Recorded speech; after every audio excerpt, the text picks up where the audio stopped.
Okay, so now that we have a backdrop on how to think through a customer archetype, and we've gone through an example of something that you should understand being an Amazon seller archetype, I now want to kind of parlay this into how do we develop this for an actual physical products brand.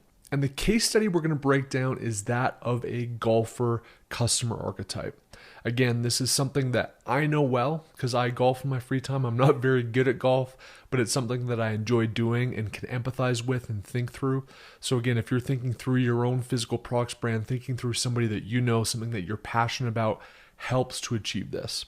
So the key point for this presentation is how to think through an example and construct a customer archetype template for a physical products brand. And we will also use this golfer customer archetype throughout this product process to use as a case study and example, just so we have something tangible to think through.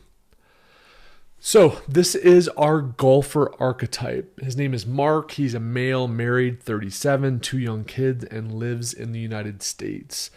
Quote for him is, "The harder I work, the luckier I get," by Gary Player, who's also a golfer. Most of his inspiration in life kind of comes through these golfer examples, and the quote is no exception. His occupation, he's a pretty big swinger. He's a division head for a mid-sized software company. He's head of sales, so a lot of what he does is actually interacting with people, and he actually golfs quite a bit as part of his head of sales job, especially in the summer months. His annual income is $200,000, plus he gets incentives, and he's got a master's of engineering. Let's go left down and then right down. So starting with goals and values. So for Mark, he wants to achieve a sub 10 handicap, win his weekly league next year, and is planning his trip next year to St. Andrews in Scotland. In fact, he goes on an annual golf trip with his buddies every single year, so that's kind of what he's thinking a lot about of late.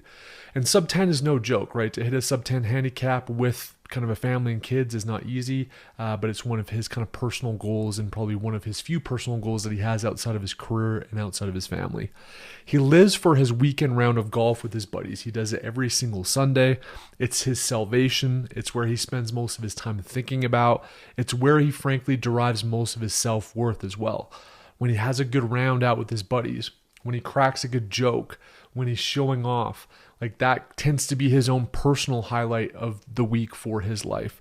So he spends his off season also at Topgolf and on lessons to improve his swing. So it's a core part of his identity. It's where he spends a lot of his free mental time thinking outside of his family and career. And it's where he spends most of his personal discretionary income. These kind of customer archetypes are important because they value premium, number one, and they value brand, number two.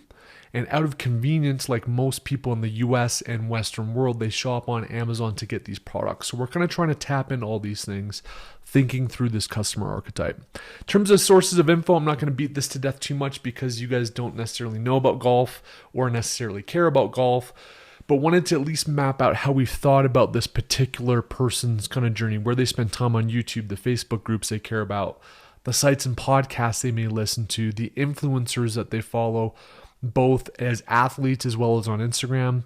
And then for others, I just kind of mapped out some brands that are correlative to kind of the cool brands in the space that Mark tends to pay attention to.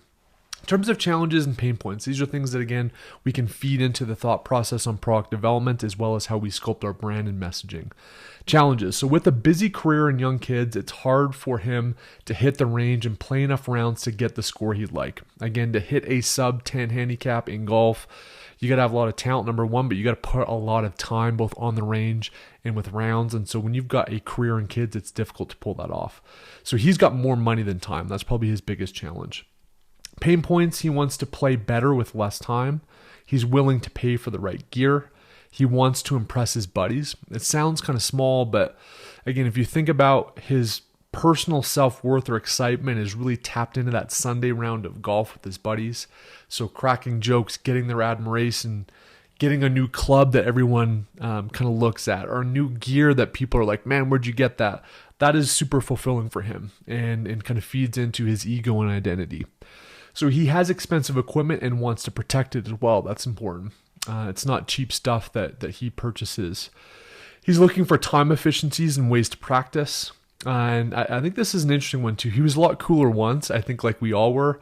and uses golf to try to fill that gap. So he may not be cool in lots of facets of life. You know, he's got the dad bod now and all this stuff, but he can be cool with golf. And so people find salvation in things that they used to be and kind of carry that into their future identity that they're looking to achieve. And Mark is no different when it comes to golf. So objections and rules, objections to the sale. So he's willing to pay premium. In fact, he kind of looks for gear that's a premium. It is kind of part of his ego in finding innovative things in golf. But it must be good quality and or it must be noteworthy with his friends.